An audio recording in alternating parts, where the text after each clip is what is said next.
Bismillah.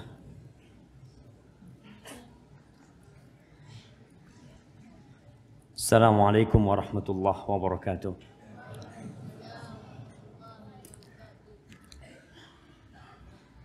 Alhamdulillahi rabbil alamin.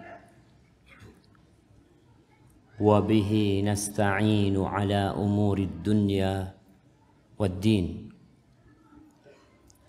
Segala puji bagi Allah Jalla Jalaluh yang telah melimpahkan segala nikmatnya buat kita, yang dengannya kita meminta pertolongan dalam menghadapi semua urusan kita, baik itu urusan dunia atau urusan agama kita.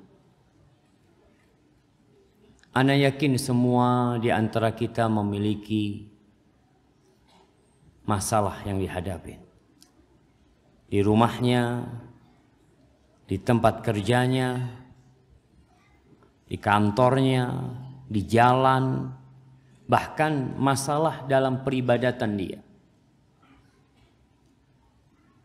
Kepada siapa kita meminta pertolongan? Hanya kepada Allah Azza wa Jalla. Dan Allah tidak pernah ingkar janji. Allah mengatakan ud'uni astajib lakum. Mintalah kalian kepadaku, pasti aku kabulkan. Tinggal sekarang mau enggak kita minta sama Allah SWT. Allahumma salli wa sallim wa zid wa barik wa an'im ala sayyidina wa maulana Muhammadin wa ala alihi wa ashabihi ajma'in. Ya Allah, semoga salawatmu, salam dan nikmatmu senantiasa Engkau limpahkan kepada hamba kekasihmu, untuk baginda Nabi kita Muhammad sallallahu alaihi wasallam, manusia terindah yang pernah Allah ciptakan, yang seharusnya menjadi panutan kita dalam segala urusan. Tapi sayang, banyak orang-orang yang mengaku Islam tapi tidak kenal dengan Nabiul Islam, baginda Nabi kita Muhammad alaihi salatu wassalam. Amma ba'd, ahibati fillah, sebuah malam yang mulia, malam Jumat, tanggal berapa? Tanggal 22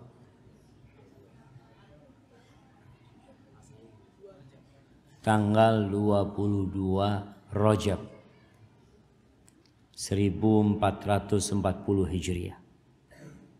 Hanya tinggal hitungan 38 hari lagi kita masuk ke bulan Ramadan. Allahumma ballighna Ramadan. Apa yang antum persiapkan untuk menghadapi bulan Ramadan? Kita akan masuk ke sebuah bulan, 8 hari lagi nih, kita masuk ke sebuah bulan yang banyak di antara kita lalai. Sibuk dengan bulan Rajab dan sibuk dengan bulan Ramadan. Bulan Sya'ban dia abaikan. Sehingga Rasulullah sallallahu alaihi wasallam memperbanyak ibadah di bulan Sya'ban. Karena beribadah di waktu yang banyak orang lalai, itu akan mendapatkan perhatian khusus dari Allah Rabbul Alamin. Seorang sahabat Nabi bertanya ketika melihat alaihi salatu wassalam banyak berpuasa di bulan Sya'ban. Kenapa ya Rasulullah alaihi salatu wassalam? Qala dzaka syahrun yaghfalu anhu nas. Itu bulan yang banyak dilupakan sama orang. Baina Rajab wa Ramadan. Bulannya ini bulan kecepit. Letaknya di antara bulan Rajab yang merupakan salah satu bulan haram, dan di antara bulan Ramadan yang semuanya mengetahui keutamaan bulan Ramadan. Akhirnya Sya'ban dilalaikan sama dia. Nabi SAW mengatakan turfa'u fihil a'mal. Bulan Sya'ban itu bulan diangkatnya amal.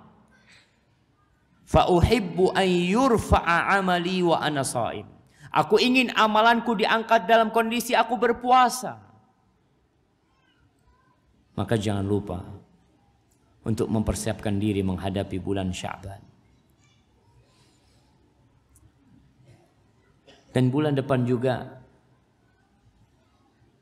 ada acara pemilu. Masjid katanya nggak boleh buat kampanye. Memang ana tidak sedang berkampanye. Ana ingin mengingatkan agar antum berdoa memohon kepada Allah Subhanahu wa taala. Agar Allah kasihan sama kita. Agar Allah sayang sama kita sehingga memberikan kepada kita pemimpin yang baik. Pemimpin yang adil. Pemimpin yang mau taat dan patuh kepada Allah dan Rasul-Nya. Karena kita semua tahu Fir'aun berkuasa atas Nabi Musa alaihi salam dan Bani Israel. Namrud yang jelas-jelas zalim berkuasa atas Nabi Ibrahim alaihissalam. Bahkan mereka membakar Nabi Ibrahim alaihissalam.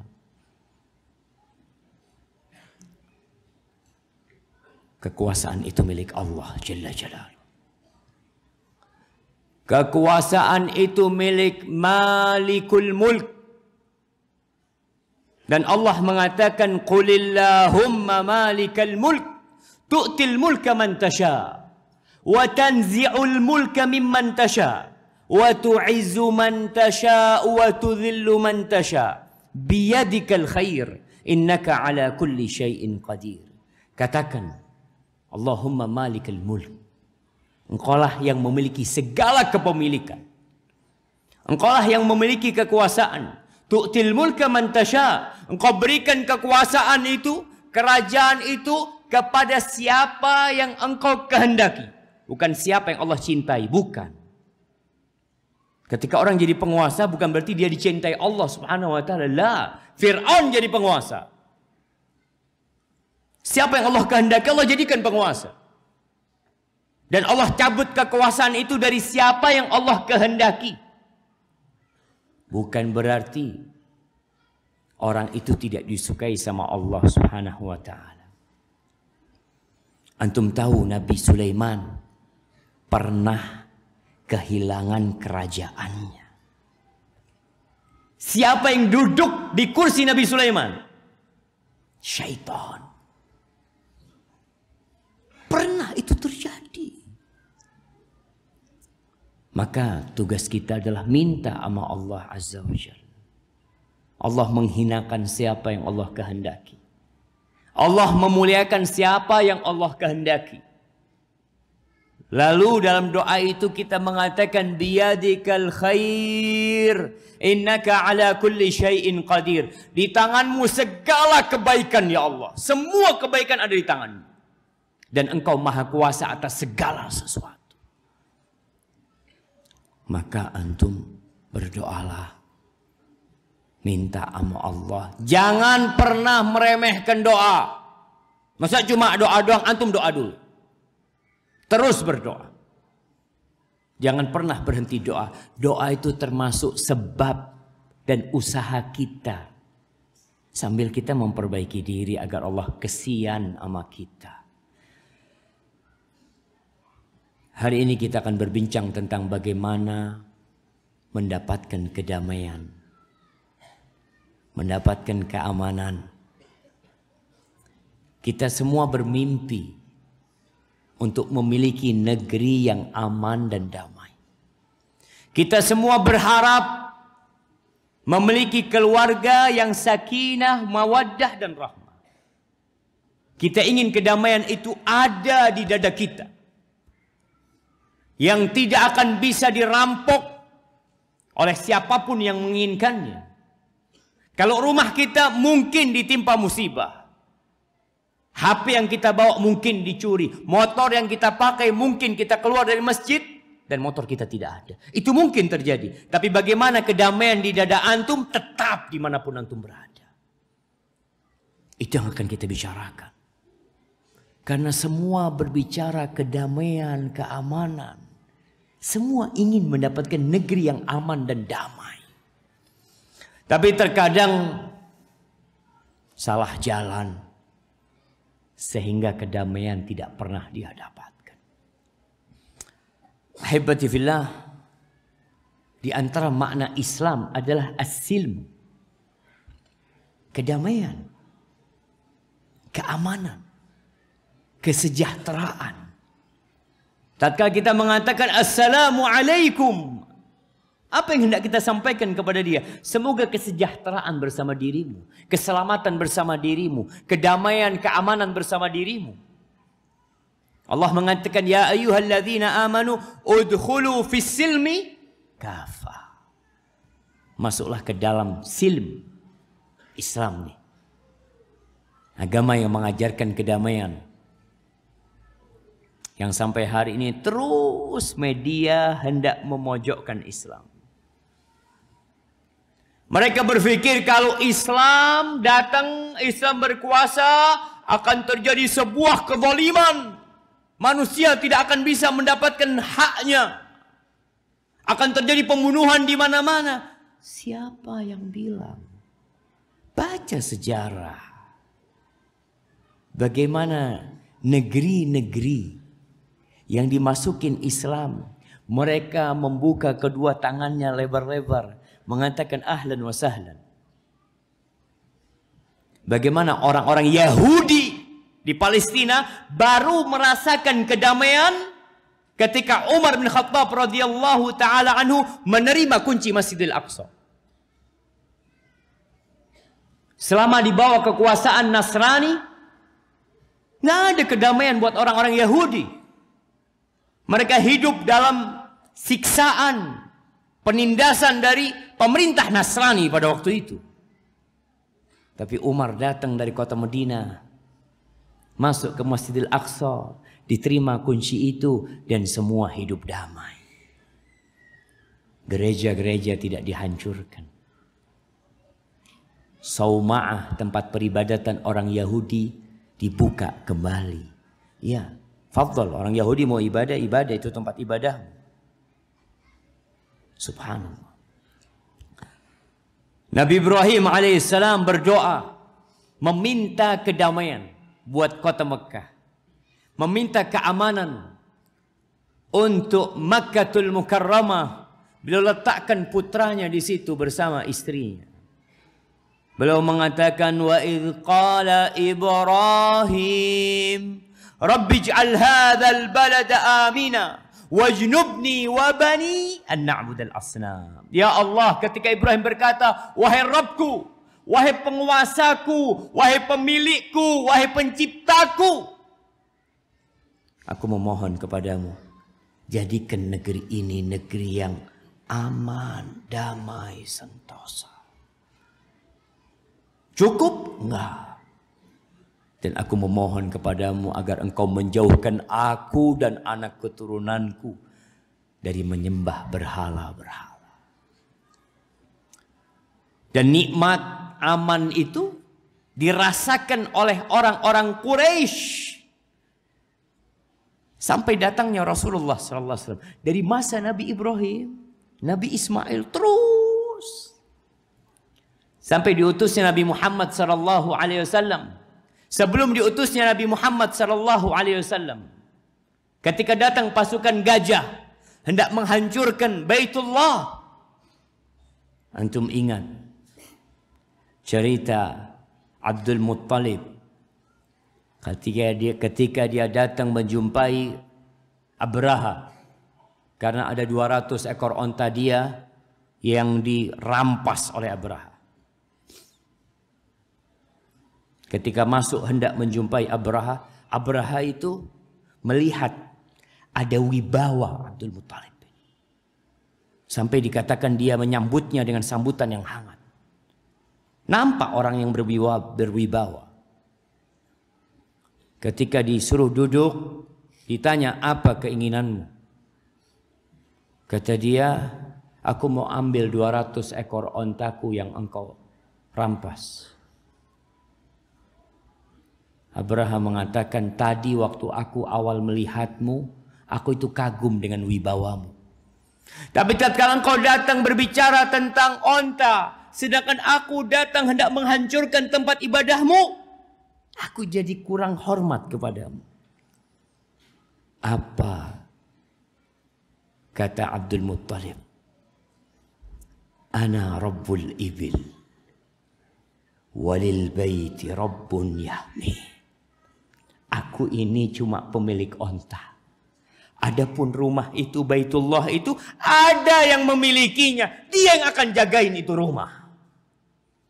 Allah kirimkan ababil. Tayran ababil. Allah jaga keamanan. Allah berikan. Orang-orang Quraisy merasakan kedamaian itu. Dari mulai masanya Nabi Ibrahim alaihissalam. Di surat Quraisy Allah mengingatkan mereka. Ila fi Quraisy, ila fihim rihlatasy syita'i was-saif, falyabudu rabb hadzal bait. Hendaklah mereka beribadah kepada Rabb pemilik rumah ini, yang memiliki Ka'bah. Allazi at'amahum min ju' wa amanahum min khauf. Siapa Allah itu? Allah tuh yang ngasih makan kalian. Yang membuat kalian tidak lapar, itu Allah Azza wa Jalla. Yang memberikan keamanan kepada kalian, kedamaian kepada kalian, itu Allah. Wallahi jamaah, orang-orang kalau masuk ke Mekah takut mereka. Ini tanah haram. Itu di masa jahiliyah. Mereka nggak berani.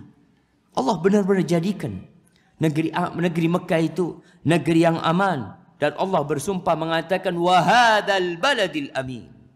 Dan demi negeri yang aman, yang damai, orang-orang yang masuk, faman dakhalahu kana amina. Yang masuk ke dalamnya akan merasakan keamanan. Jamaah, bicara nikmat kedamaian dan keamanan ini, antum kalau mendapatkan hal itu, semua jadi indah. Rasulullah SAW ketika berbincang tentang 3 hal yang kalau engkau miliki, engkau seperti orang paling kaya di dunia.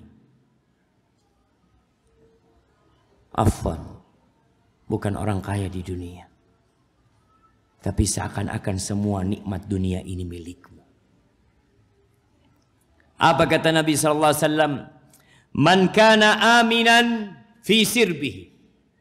Siapa yang merasa aman di tempat tinggalnya, damai dia di rumahnya, nggak takut sesuatu yang mengancam dia dan menerornya. Mu'afan fi jasadihi, sehat tubuhnya, nggak sakit dia. Indahu qutu yaumihi, dia memiliki makanan hari itu, bukan hari esok. Hari itu saja cukup. Dia punya 3 hal ini. Apa kata Nabi SAW? Faka'annama hizat lahud dunya bihadafiriha. Seakan-akan dunia dan isinya ini diantarkan kepada dia. Nih loh, ini nikmat dunia jemaah. Antum sekaya apapun, berapa sih yang antum makan?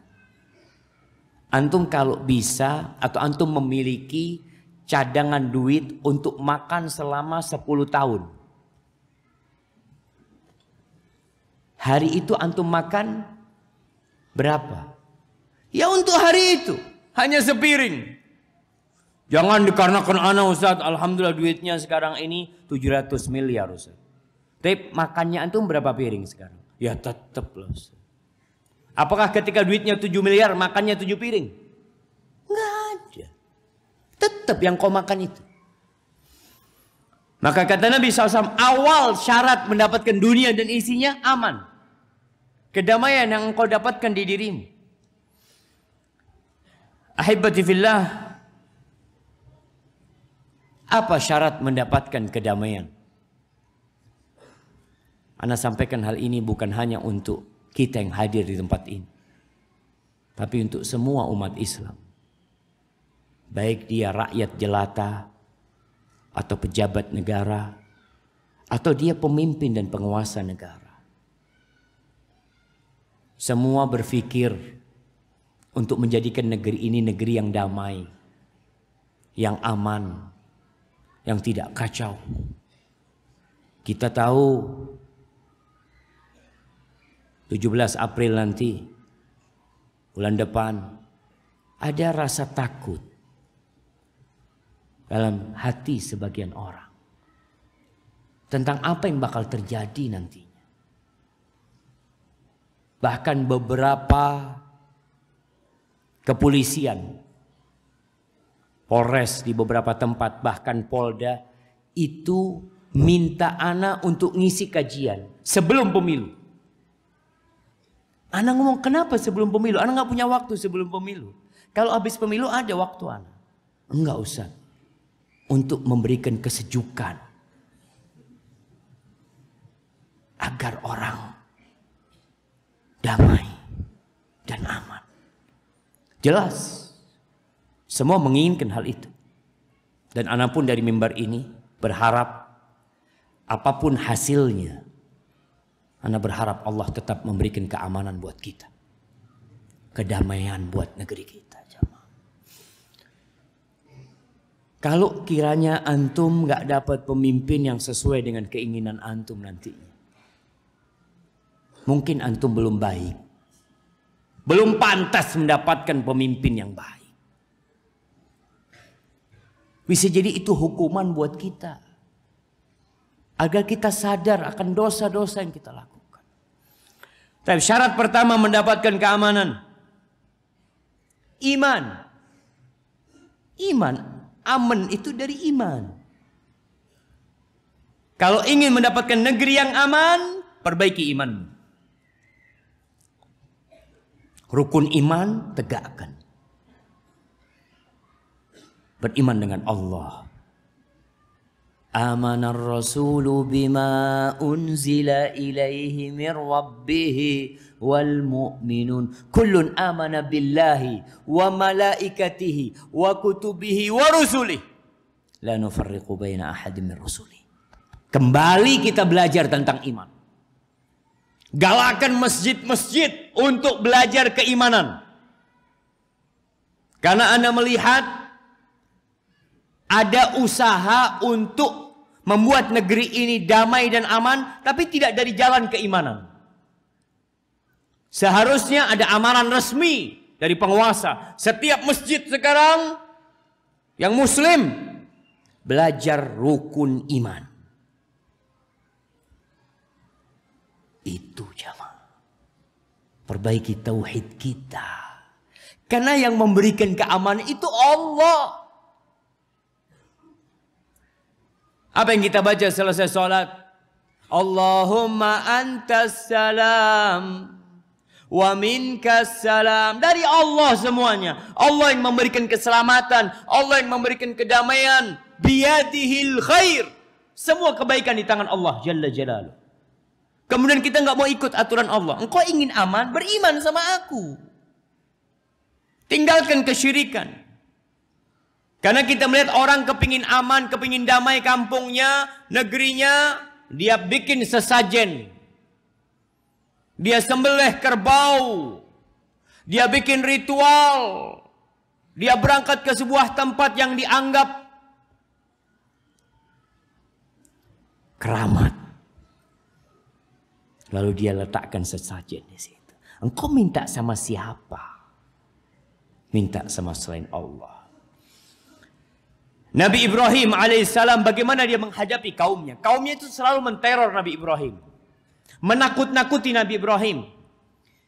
Terus dilakukan itu oleh kaumnya. Sampai akhirnya kaumnya melakukan aksi. Kalau awalnya hanya menakut-nakuti. Kemudian melakukan aksi terorisme. Dia bakar Nabi Ibrahim alaihissalam. Di surat Al-An'am ayat 81-82.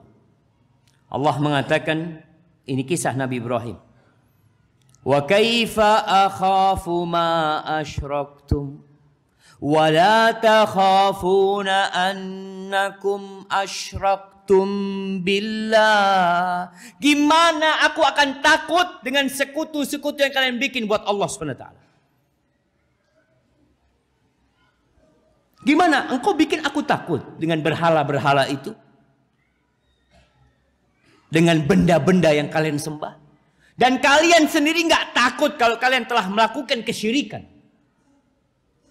Malam yunazzil bihi alaikum sultana. Atas dasar apa engkau melakukan kesyirikan itu?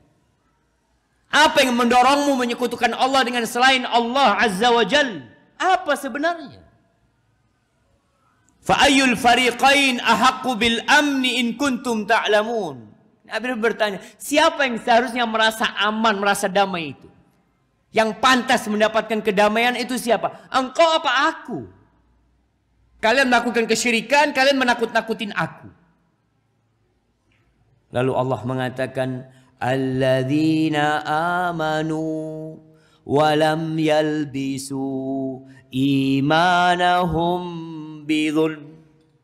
Orang-orang yang beriman dan mereka tidak mencampur keimanan mereka dengan kezaliman. Ulaika lahumul amnu wa hum muhtadun. Mereka itu orang yang pantas mendapatkan keamanan.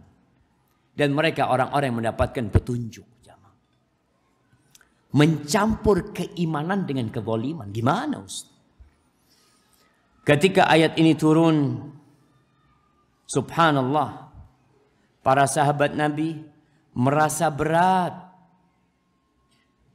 Mereka datang menjumpai Rasulullah sallallahu alaihi wasallam mengatakan, "Ya Rasulullah, alaika salatu wassalam ya Rasulullah. Ayyuna la yadhlim nafsahu." Siapa di antara kita yang tidak membolimi dirinya sendiri? Siapa? Semuanya melakukan dosa. Lalu kata Nabi SAW, laisa dzalika. Bukan itu maksud kezaliman dalam ayat ini. Innama huwa syirk. Yang dimaksud dengan kezaliman dalam ayat ini adalah kesyirikan. Apa kalian tidak mendengar ucapan Luqman kepada putranya ketika mengatakan, ya bunayya la tusyrik billah inna syirka la zulmun azim. Luqman mengatakan, wahai ananda, janganlah engkau menyekutukan Allah, melakukan kesyirikan. Syirik itu kezaliman yang besar. Jadi kalau bicara kezaliman yang besar, syirik. Tapi ada kezaliman lainnya. Di antara makna kezaliman mengambil hak orang. Tidak melakukan keadilan dalam hukum. Wallahi jamaah. Kesyirikan anda melihat di negeri ini banyak. Merajalela. Kezaliman dari sisi mengambil hak orang lain jangan ditanya. Cukup penjara KPK sebagai bukti. Penjara-penjara di Bondowoso juga bukti. Banyaknya orang-orang yang melakukan kezaliman. Pernah diriwayatkan ada salah satu gubernur, Umar bin Abdul Aziz rahmatullah alaih. Dia datang menjumpai Umar bin Abdul Aziz mengatakan, murli bimalin abni bihi suran haulal Madinah uhassinahu biha atau uhassinuha biha. Tolong engkau berikan beberapa uang kepadaku. Aku ingin mengamankan, membikin kota ini jadi aman. Aku akan bikin benteng yang mengamankan. Apa kata Umar bin Abdul Aziz? Hassinha bil adl. Engkau ingin aman, ingin damai negeri ini. Engkau pagari tidak dengan tembok, tapi dengan keadilan. Jadi jamaah, Allah memerintahkan kepada kita untuk berlaku adil walau ala anfusikum, walau yang jadi masalah dirimu nantinya. Ini bicara keadilan. Jadi kalau kita ingin mendapatkan keadilan, yang pertama beriman, tinggalkan kesyirikan, dan segala kezaliman tinggalkan. Sehingga negeri ini menjadi aman. Engkau pun di rumahmu, ketika engkau meninggalkan kesyirikan, meninggalkan segala ketergantungan kepada selain Allah Azza wa Jalla, engkau akan aman. Kalian tahu jemaah, orang-orang yang menyembah berhala, yang tiap pagi itu bikin sesajen ditaruh di depan rumahnya. Tiap hari dia melakukan kesyirikan karena memang dia musyrik. Kalau hari itu dia tidak meletakkan sesajen, hidup dia tidak aman. Diganggu sama jin. Ditakut-takutin oleh jin. Kalau dia berdagang, dagangannya nggak laku. Akhirnya dia berpikir untuk melakukan kesyirikan. Engkau hidup dalam ketakutan. Ingat ketika Rasulullah SAW pulang dari perang Uhud. Pulang dari perang Uhud, 70 lebih sahabat meninggal dunia. Ana izin minum dulu jemaah. Bismillah.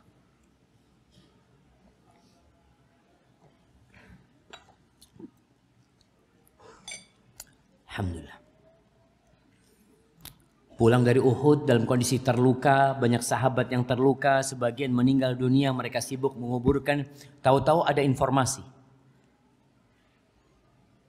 yang mengatakan bahwa orang-orang musyrikin yang balik ke Mekah di tengah jalan mau balik ke Madinah.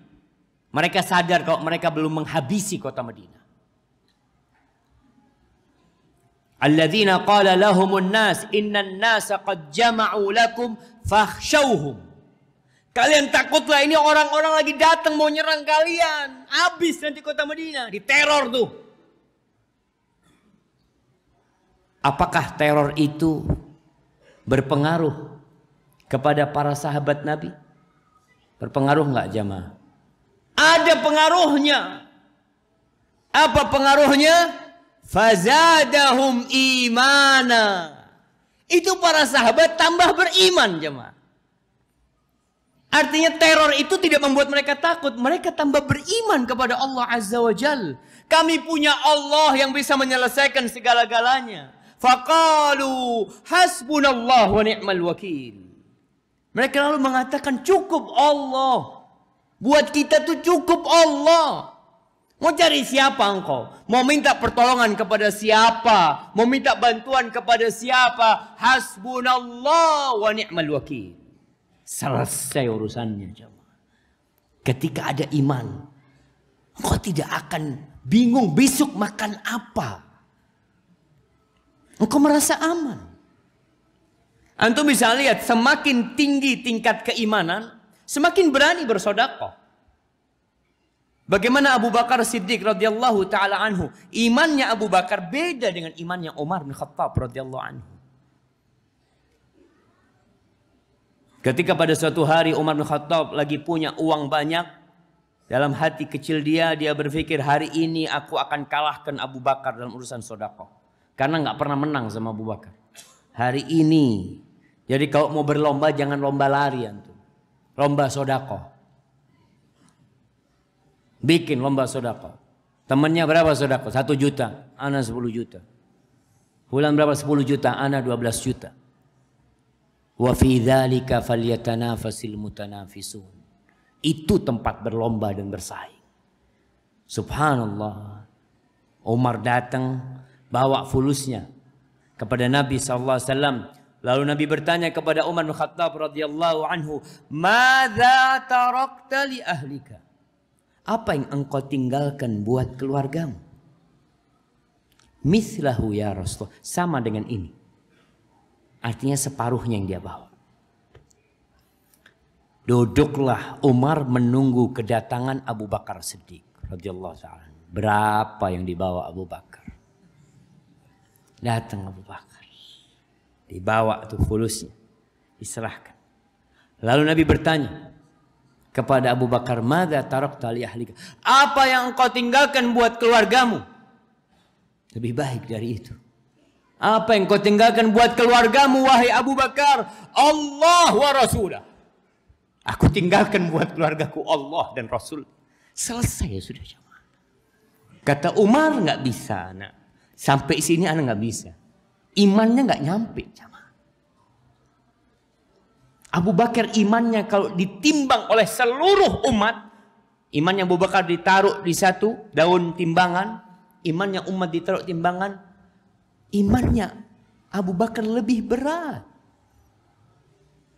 Maka semakin antum beriman, semakin bersih dari segala ketergantungan kepada selain Allah, semakin antum damai hidupnya.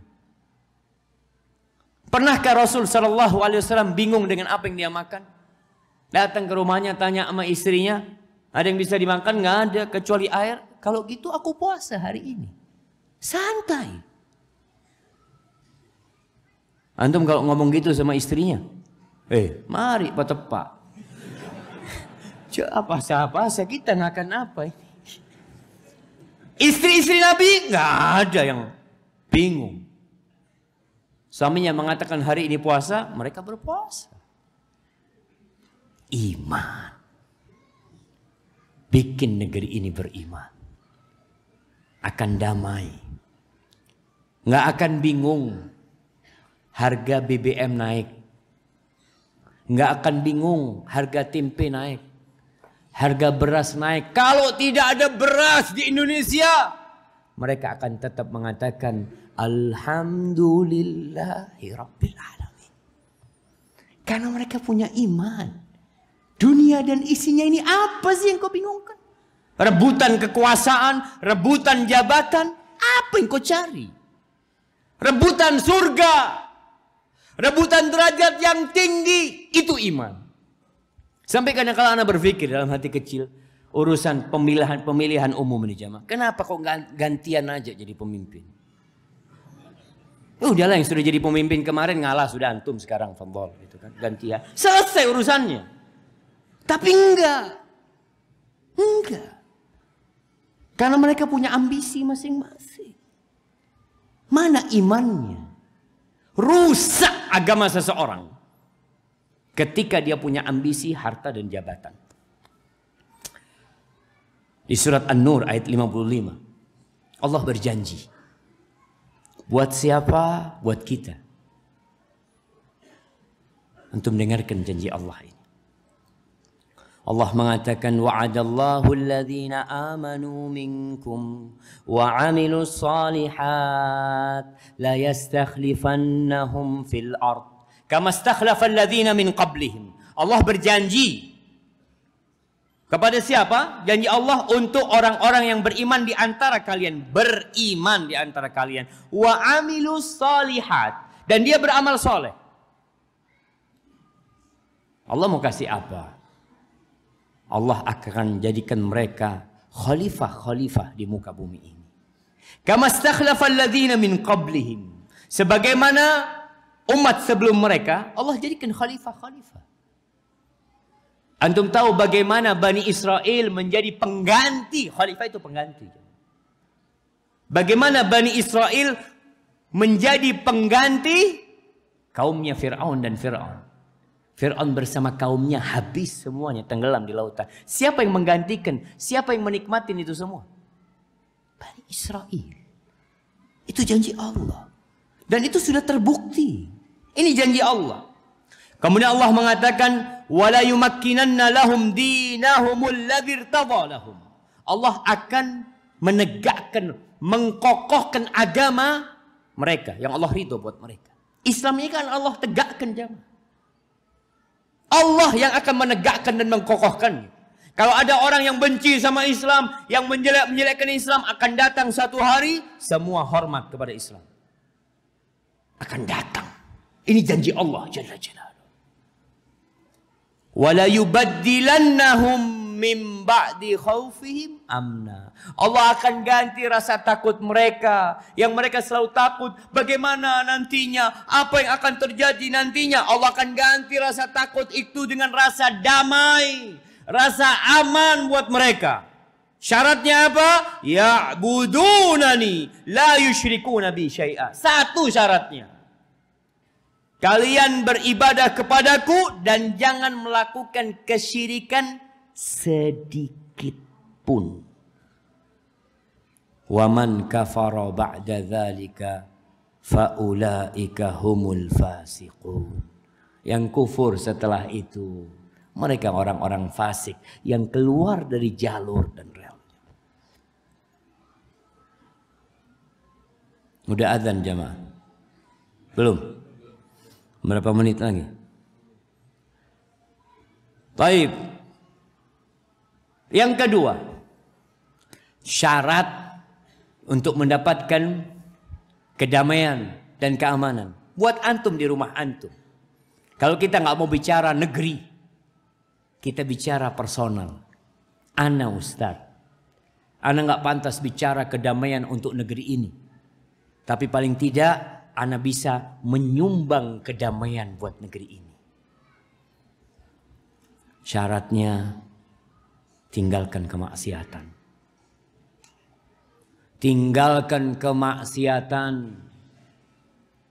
Tinggalkan dosa. Rasulullah sallallahu alaihi wasallam ketika ditanya oleh seorang sahabat Nabi tentang albir wal ithim, tentang amal kebajikan dan tentang dosa, apa jawab Nabi alaihi salatu wasallam? Albirru husnul khuluq. Kebajikan itu adalah akhlak yang baik, akhlak yang mulia.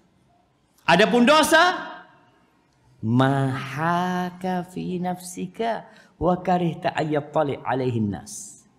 Dosa itu sesuatu yang enggak nyaman di hatimu, yang bikin engkau gerundel di hatimu dan engkau enggak ingin orang lain ngelihat, engkau enggak ingin orang lain tahu, itu dosa.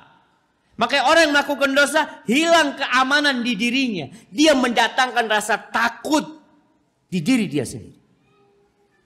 Gimana kalau ketahuan? Gimana kalau nanti ada yang melihat?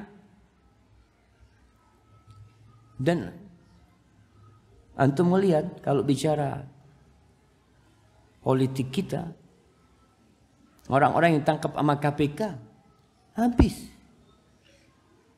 Keamanan mereka hilang. Yang awalnya dia tersenyum, keluar dari kantor disambut oleh orang-orang yang hendak mewawancarai dia. Diminta gimana menurut Bapak, gimana menurut Bapak. Setelah dia melakukan dosa, hilang keamanan jamaah. Ketakutan. Dia pakai rompi warna oranye. Dia pakai topi. Takut kelihatan orang. Padahal sebelumnya dia selfie. Ingin menunjukkan wajahnya kepada orang.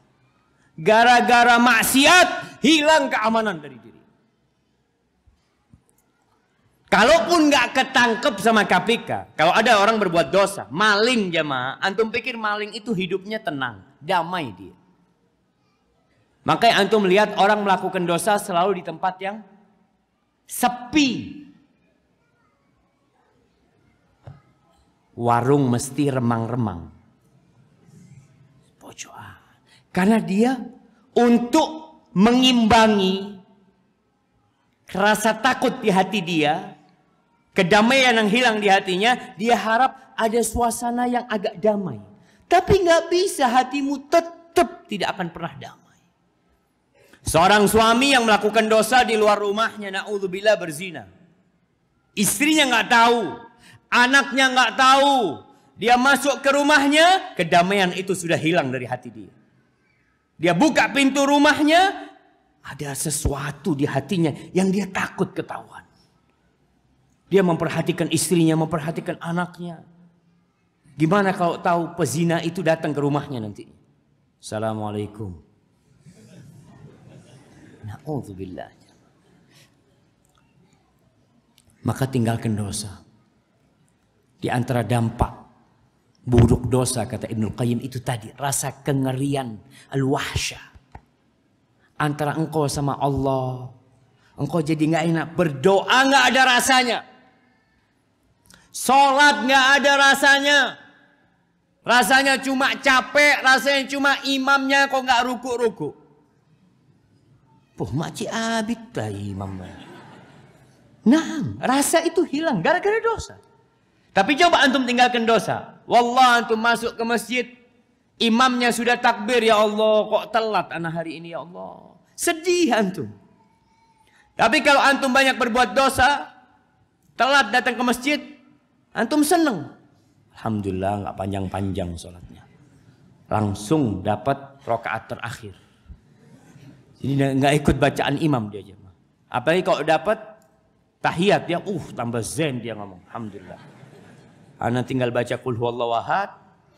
Bagi sholat subuh antum. Biasanya bacaannya panjang. Gara-gara dosa. Nggak ada rasa dengan ibadah yang antum lakukan. Maka kalau ingin negeri ini aman, damai, tinggalkan dosa. Allah mengatakan di surah An-Naml ayat 89. Allah mengatakan man jaa bil hasanati falahu khairun minha. Siapa yang bawa kebaikan, nggak berbuat dosa dia bawa amal kebajikan, maka bagi dia yang lebih baik daripada kebaikan yang dia lakukan. Wahum min fazain yauma idzin aminun. Dan orang itu akan aman dari ketakutan di padang mahsyar nanti. Dan ketika di dunia dia akan merasakan keamanan. Di surat An-Nahl ayat 112 Allah mengatakan wa daraballahu masalan qaryatan. Allah memberikan percontohan sebuah negeri kanat aminatan mutmainnah. Negeri ini dahulunya aman sentosa, damai sejahtera. Ya'tiha rizquha ragadan min kulli makan. Rizkinya datang itu berlimpah ruah dari semua arah, jemaah. Antum ingat dulu ucapan tentang makmurnya Indonesia. Lempar tongkat jadi apa? Jadi makanan. Antum tongkat, Masya Allah. Lempar tongkat jadi pohon yang antum bisa menikmatin buahnya. Kalau di negeri Arab Saudi, antum bawa pohon mangga, 2 hari kering. Pohon ini sudah ada buahnya. Kenapa? Negerinya gersang. Tapi di Mekah, makanan itu datang dari semua arah. Buah-buahan yang tidak didapatin di Indonesia ada di Mekah dengan harga lebih murah dari Indonesia. Lebih murah daripada di negeri kita. Antum bisa dapatkan.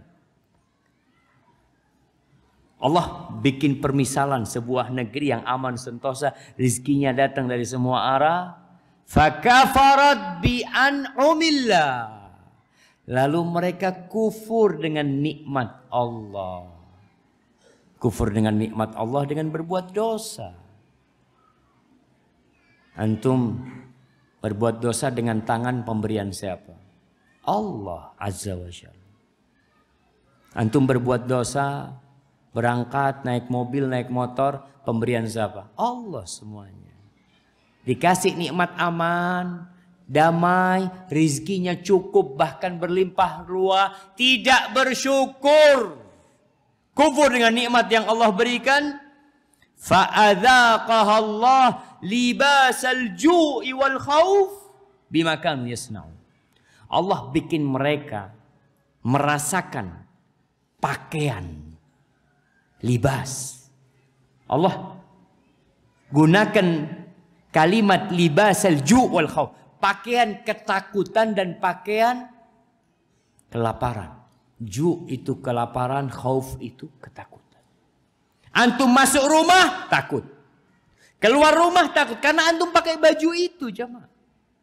Dan anda rasakan di negeri kita ini kita mulai kehilangan keamanan itu. Keluar rumah takut, masuk rumah takut, di jalan takut, semuanya takut. di beberapa jalan di Jember itu kalau hujan, antum jangan lewat sana naik motor. Kenapa? Jalannya berlobang tapi airnya menggenang. Jadi jalannya kayaknya bagus ya mah. Antum naik itu pelan-pelan. Ini saya nggak kena. Ada yang jatuh, ada yang tertabrak. Nggak ada keamanan. Gara-gara dosa. Isya. Azan? Taib azan dulu ya Allah. Fadal.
Allahumma salli wa sallim ala nabiyyina Muhammad.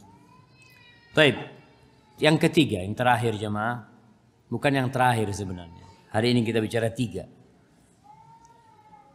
Kalau ingin damai, tentram, sentosa, aman, jangan berhutang.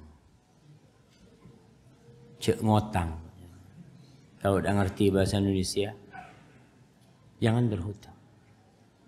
hutang ini termasuk perampok handal kedamaian seseorang.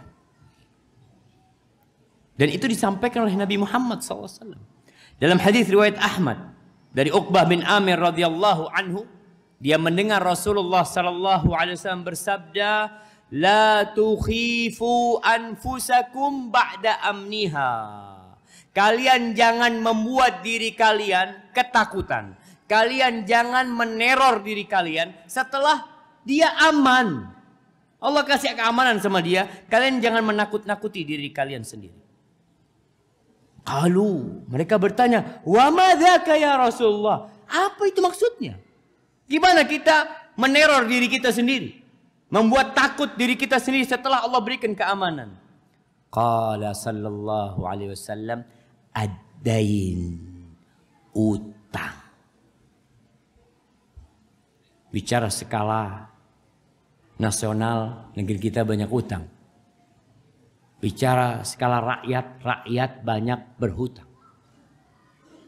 Bahkan entah berapa persen semuanya punya utang. Rumahnya berhutang.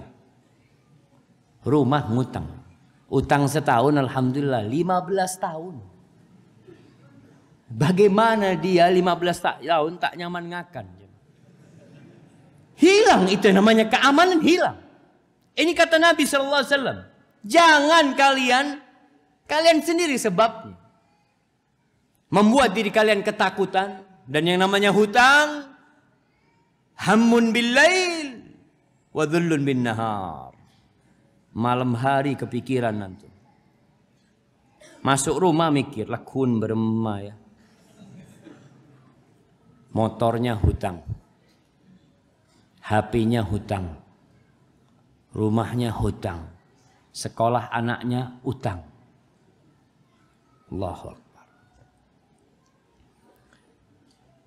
Bicara yang ketiga ini jamaah. Rasulullah SAW itu takut sama utang. Ini kita bicara utang yang bukan riba. Kalau riba lain lagi. Sudah hutang plus dosa. Hilang itu keamanan. Ada seorang teman cerita. Dia alhamdulillah dia tobat. Dia tobat dari riba. Dia sudah berusaha membayar semuanya. Semua yang bisa dia jual. Tinggal satu mobil kata dia. Dia ngomong, Ustaz tinggal satu mobil aneh Ustaz. Subhanallah satu hari Ustaz. Ana lagi jalan dipepet 2 mobil Ustaz. Mobil aneh Ustaz. Debt collector. Hilang keamanan. Dia sama istrinya sama anak. Dia ngomong sama istrinya. Jangan kemana-mana. Tetap di sini. Terserah siapa yang dijaga sama Allah Subhanahu wa taala. Keluar dia hadapin itu jam. Subhanallah Allah bantu dia. Itu 12 orang yang dia hadapin sendirian. Karena dia sudah tobat, dia mau bayar, bukan nggak mau bayar, dia mau bayar tapi tolong kasih waktu. Subhanallah Allah mudahkan urusan dia. Tapi tadi kehilangan kedamaian dari diri antum. Antum punya utang. Apalagi utangnya untuk barang-barang yang tidak perlu. Rasulullah SAW berhutang iya untuk makan jamaah sallallahu alaihi wasallam. Bukan untuk gengsi. Kita utang gengsi.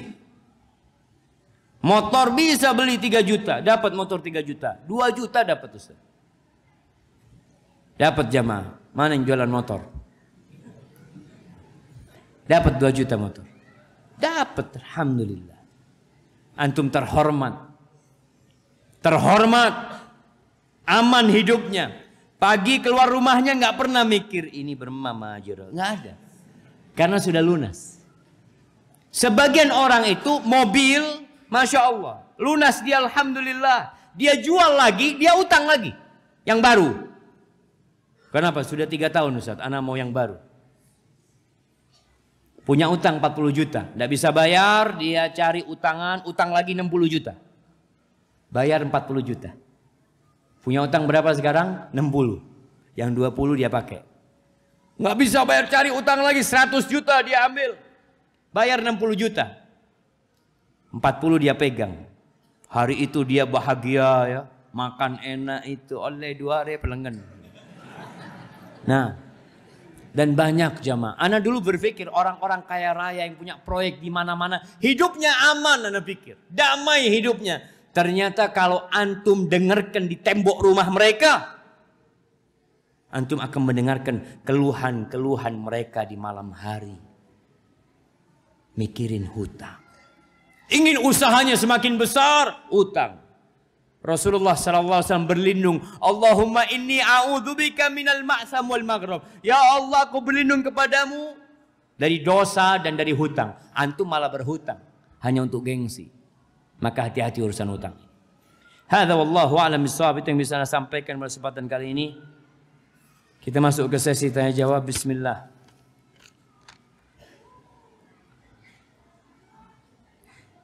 Afwan Ustaz, ana mau bertanya.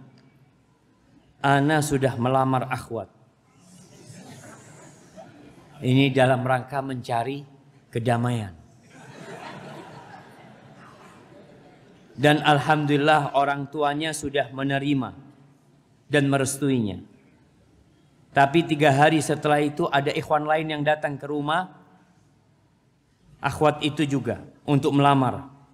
Padahal ikhwan tersebut sudah tahu bahwa sudah ana terlebih dahulu yang datang ke sana. Dan sudah dapat restu. Apa yang harus ana lakukan Ustaz?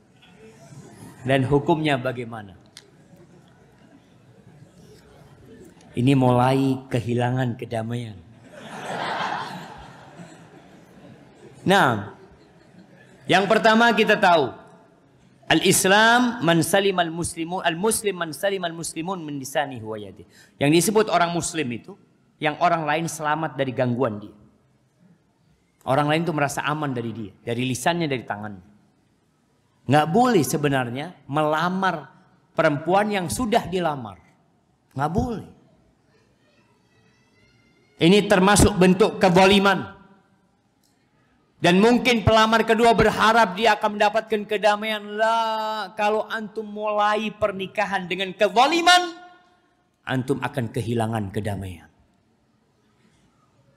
Terus apa sikap antum sekarang? Melawan? Lah.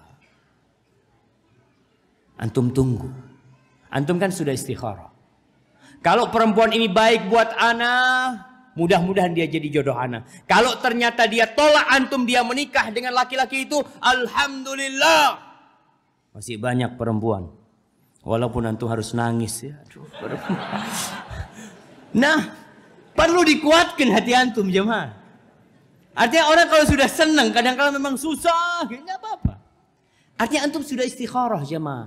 Ini konsekuensi antum minta pilihan dari Allah Subhanahu wa taala. Ya Allah, kalau dia baik buat aku, jodohkan sama aku ya Allah. Kalau enggak, jauhkan dari aku dengan cara apapun. Dan alhamdulillah, kalau ternyata perempuan itu menerima laki-laki itu, antum tahu karakter keluarganya. Antum tahu karakter tuh perempuan nggak pantas untuk jadi ibu buat anak-anak antum. Selesai jemaah. Ya, menghibur hati itu kan ya. Apa boleh kita mendoakan seseorang akan menjadi jodoh kita? Antum doa minta apa saja. Silahkan. Jangan minta jodoh.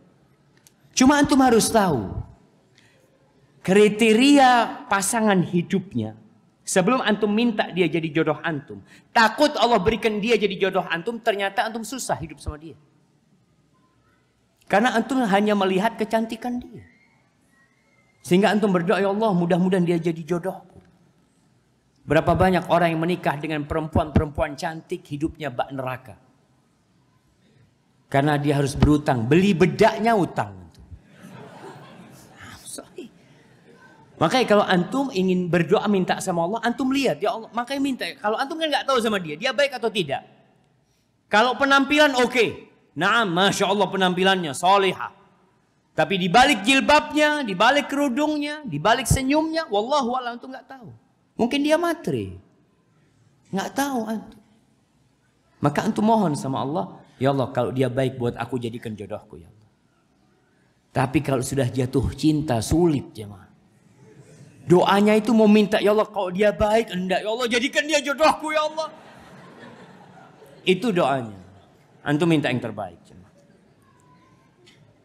Barakallahu fikum. Barakallahu fikum ya Ustaz. Izin bertanya, bagaimana hukumnya apabila anak tidak mematuhi perintah orang tuanya yang asalnya mubah, namun di dalamnya terdapat syubhat dan di luar kemampuan anaknya? Contoh, bapaknya menyuruh anaknya bekerja sebagai PNS, tapi anaknya tidak mampu. Apalagi dengan lingkungan kerja dan budaya yang buruk seperti ikhtilat, musik-musik, sogok menyogok dan lain-lain yang bisa mempengaruhi hati secara perlahan tapi pasti. Nah, pasti jemaah. Jemaah PNS itu nggak ada yang kaya jemaah. Kalau PNS kaya bisa jadi dia punya usaha lain. Yang kaya raya itu siapa? Pengusaha. Pengusaha, pedagang. PNS yang ada hidup 15 tahun utang. Sebagian PNS itu pensiun masih punya utang. Iya. Karena awal dia jadi PNS, kenapa orang selalu berpikir PNS? Kenapa orang tua antum berpikir untuk jadi PNS? Ada jaminan kedamaian untuk masa depan antum. Pensiun. Berapa pensiunan jamaah? Nah, itu yang dia pikirkan. Nah, kalau kamu usaha belum tentu berhasil. Kalau PNS sudah pasti kamu punya gaji. Masuk nggak masuk dapat gaji kamu. Enak. Oh, gitu. Iya, orang tua artinya sebenarnya dia ingin antum hidup damai dan aman. Ada jaminan. Karena mesti PNS baru SK turun langsung punya rumah. Langsung punya mobil. Masya Allah. SK-nya baru turun, baru sebulan, 2 bulan.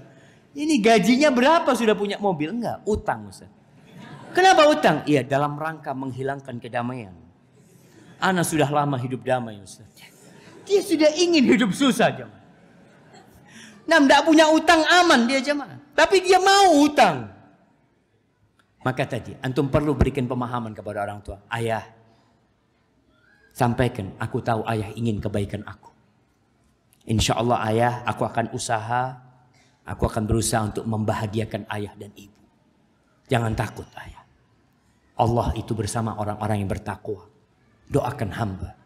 Sampaikan kepada ayah. Karena apa?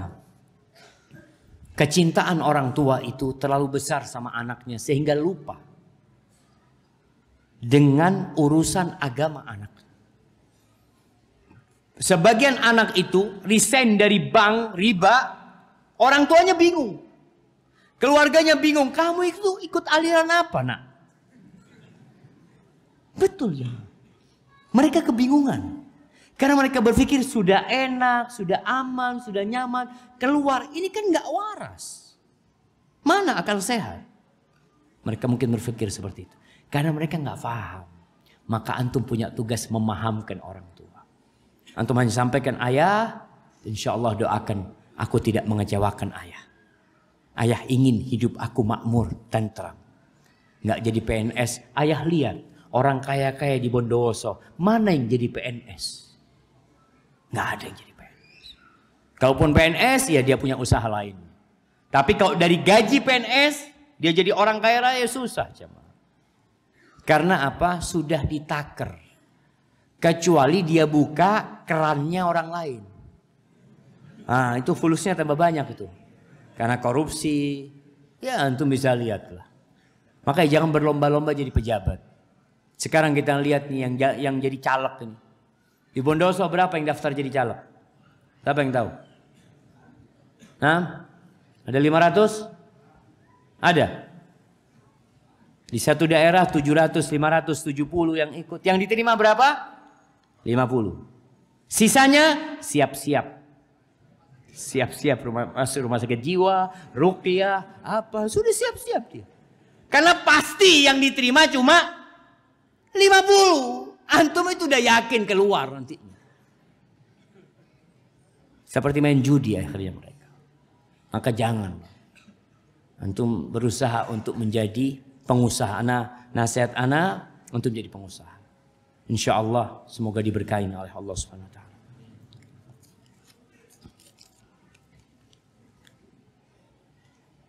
Masya Allah. Ini udah banyak cerita kita tadi.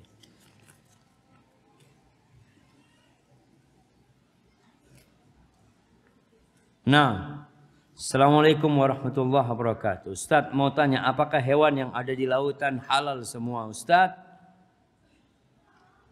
Nah, semua yang di lautan itu halal. Baik bangkainya atau yang hidup kemudian dimatikan. Ada khilaf di antara para ulama beberapa binatang laut. Seperti buaya. Dalam mazhab Syafi'i, semua yang di air itu halal kecuali buaya sama kodok. Juga ada yang mengatakan saraton, kepiting. Nah, dalam mazhab Syafi'i seperti itu. Makanya kalau antum dulu ingat orang-orang mengatakan rajungan itu haram ya, nggak boleh. Memang ada dalam mazhab Syafi'i.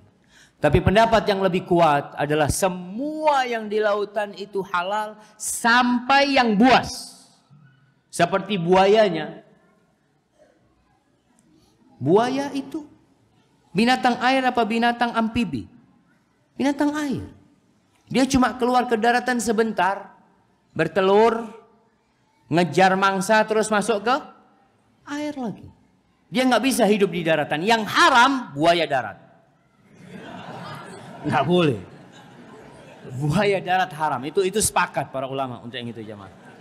Tapi kalau untuk buaya memang ada khilaf di antara para ulama. Cuma anda melihat antara dua dalil. Sebagian menguatkan dalil semua yang bertaring dari binatang buas itu haram. Tapi ada hadis lain yang mengatakan tentang air ini. Huwa tahuru ma'uhu al-hillu mayyitatuhu. Air ini Masya Allah. Suci airnya, bangkainya halal. Semuanya. Ikan hiu buas. Bahkan menyerang manusia kadangkala. Ada paus juga yang jahat. Halal semuanya. Ada juga yang mengharamkan ular laut. Tapi pendapat yang lebih kuat insya Allah semua binatang yang hidup di air. Yang tidak bisa hidup kecuali di air. Dia halal insya Allah. Barakallahu fikum. Masya Allah. Bagaimana hukumnya bagi orang-orang yang suka menggibai penguasa pemerintah dengan berita-berita hoax dan fitnah? Enggak boleh ya. Antum jangan menfitnah. Ghibah aja. Jadi kalau kita bicara memang pemimpin kita ini. Sekarang kalau kita lihat ada pemimpin, ada calon pemimpin.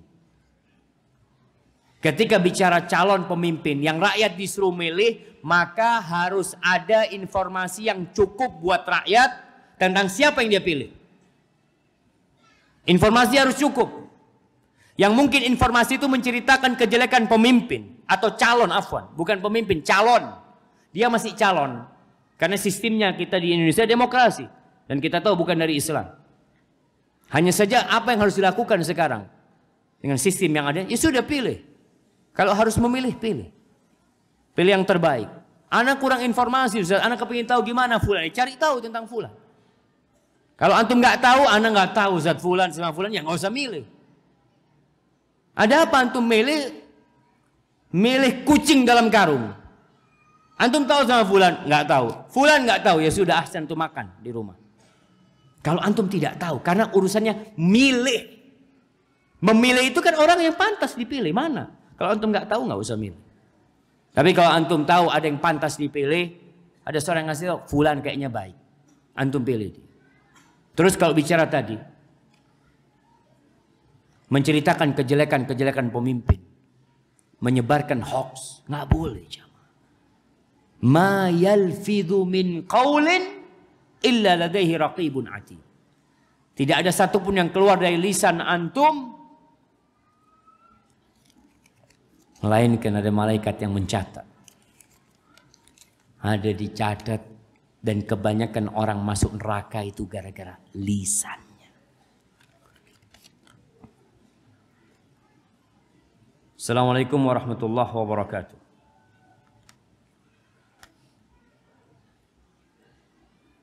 Nah, bagaimana menyikapi dai-dai atau ustadz yang mengakui sebagai ahlus sunnah, akan tetapi dia masih suka berbicara politik atau semisalnya. Terlebih dai-dai atau ustadz tersebut juga sering kemakan oleh berita-berita hoax dan fitnah. Apakah kita tinggalkan dan jauhi dai-dai ustadz tersebut? Jamaah, antum belajarlah. Belajar ilmu dari orang yang mengajarkan ilmu. Kita tahu bahwasanya tidak bisa dipisahkan politik dari Islam. Nggak bisa juga. Tapi kalau ada ustadz yang sibuk ngomongin politik, akhirnya juga hoax dia sebarkan macam-macam, ya lebih baik kita cari ustadz-ustadz yang mengajarkan kebaikan dan mengajak kepada kebaikan. Karena takut, karena ada ustadz yang termakan hoax, dia sebarkan, ternyata setelah itu aduh afwan, ternyata hoax. Seharusnya dia mengajarkan, memberikan contoh. Sebelum menyebarkan berita, dia cross check dulu benar atau tidak. Itu penting. Tapi intinya tatkala kita belajar memang kita harus milih ustadz. Dan kalau ada ustadz yang salah dalam satu hal, dalam satu perkara dia salah, tapi dia adalah ahlus sunnah wal jamaah, maka jangan karena kesalahan itu kemudian dia dikeluarkan dari ahlus sunnah wal jamaah. Semua melakukan kesalahan. Cari uzur kenapa dia melakukan itu.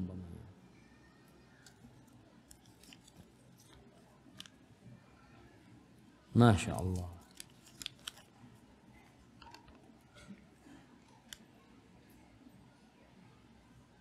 Bagaimana kalau kita berpuasa setelah itu ada teman yang nggak puasa? Biasa ada kajian sore dan pembagian iftar. Setelah itu teman itu mengambil iftar. Yang mana iftar itu untuk orang yang berpuasa. Bagaimana hukumnya ketika dia makan itu? Mana penanggung jawab iftar? Kalau makanan itu khusus orang yang berpuasa, haram untuk makan. Tapi kalau memang orang yang membagikan itu, ya sudahlah, daripada nggak habis semuanya dikasih. Berarti halal. Maka tanya sama yang membagikan. Tanya, boleh anak nggak puasa, cuma anak kepingin makan. Oh nggak boleh, ya sudah nggak boleh. Kalau fadl, boleh ngambil 2. Ini sudah ada puasa mau ngambil 2 ini. Maka hati-hati jam. Artinya jangan sampai ya anak ma'had khususnya anak yang dari pesantren. Dari awal antum jaga perut antum, jangan sampai masuk yang syubhat, jangan sampai masuk, apalagi yang haram. Karena akhirnya antum susah belajarnya nanti. Ustadz, ana mau bertanya bagaimana jika kita berhutang dan langsung membayarnya dalam urusan yang penting? Antum utang langsung bayar, ya nggak utang jadinya. Utang itu pembayarannya ada tempo. Itu hutang. Tapi mungkin maksud dia bayarnya tidak dalam tempo yang panjang. Boleh berhutang untuk hal-hal yang diperlukan. Boleh, nggak haram berhutang jamaah. Selama hutangnya tidak pakai riba.